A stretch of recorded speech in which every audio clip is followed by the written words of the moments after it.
In this lesson, we're going to look at GamePlan Sprints. In particular, we're going to look at how to execute your quarterly game plans as efficiently as possible in order to move towards your destination as quickly as possible. This is a yellow belt or introductory course. So what are sprints and why have them? School homework is typically done just before it falls due. So if you have 90 days to do your game plan, chances are you won't start until the last week. Sprints were developed in the IT industry to overcome this last moment problem. Sprints are short, say 1 to 4 weeks. They're stages of the full quarterly game plan goal. We want to keep sprints as short as possible, given the time that you have available to work on them, but they need to be long enough to get meaningful work done.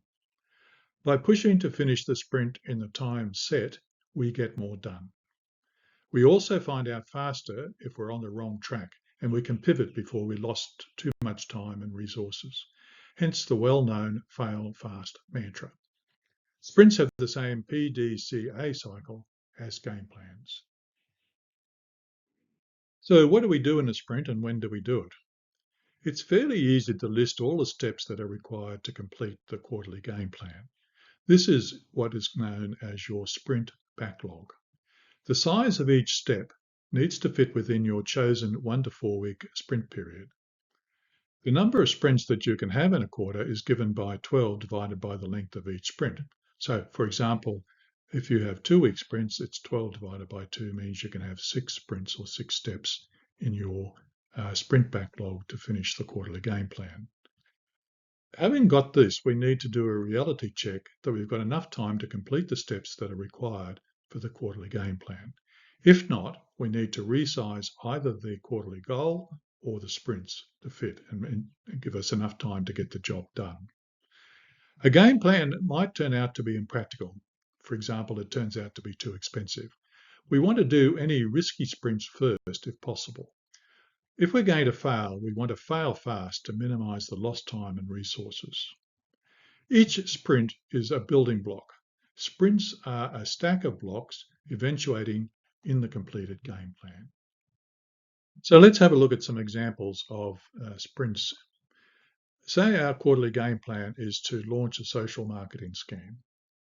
Our sprints, we've decided to have 2 weeks in length, so we can have 6 of them in 6 sprints in the quarter. The first one we're going to do is to decide if the work for the socials is to be done internally or externally.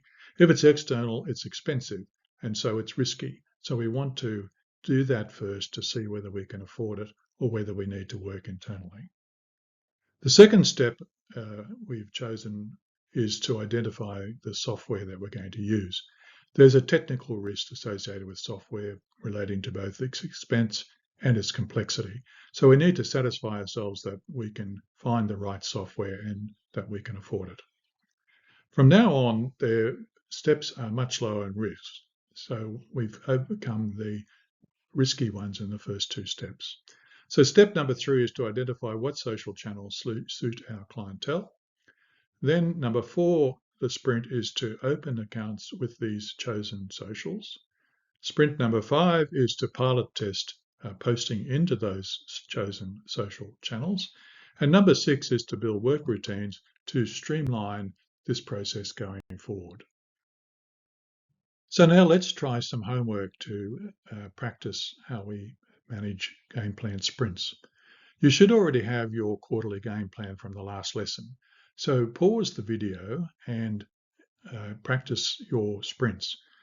First, we're going to decide the length of the sprint and therefore how many sprints you can have per quarter. Next, we're going to list the several steps that come to mind as the main steps or sprints in the 90-day game plan. Then we want to reality check that these steps are sufficient to get the game plan goal done in the available time. Otherwise, we need to rethink either the game plan goal or the sprints. Then we want to check which are the risky sprints and aim to do them first so that we put all the risk up front and we waste the minimal amount of time if for some reason the sprint cycle falls over.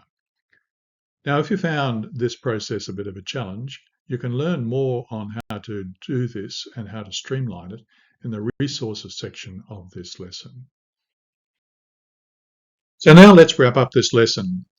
This lesson covered the topic of GamePlan Sprints, and it's the third part of your repeatable business success system.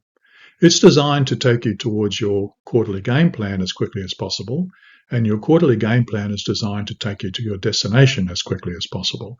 So put together, this makes a very efficient process. To get more practice, try the tests that are associated with this lesson and check the resources for more links. If you have any other questions or suggestions to improve this lesson, please email us on reception@backstop.business. Thank you for taking part in this lesson.